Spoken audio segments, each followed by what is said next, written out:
2005 Hyundai GX350.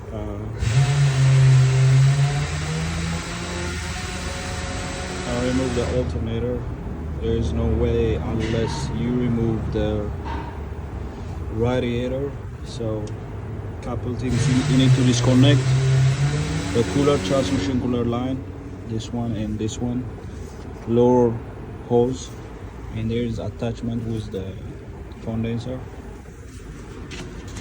Don't forget to remove both fans, one here and one here. So this is the only way. Take it off.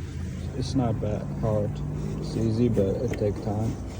If you do it in your house, try to put on a jack so you can be able to disconnect the lower hoses. At least put a jack and with a stand. If you do it in lift, it's gonna be easy to disconnect the, because you have to the belt, you have to come up this way. There is a pulley right there. That pulley, you gotta go under the oil filter, lose it that one and lose this one right here. It's easy, so you can easily remove the alternator belt, the tensioner. It's not the tensioner. Tensioner is down there. This one, this guy right here.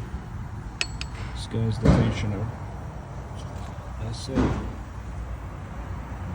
This is a 3.5 V6. A lot of rusty and coolant leak. Be careful.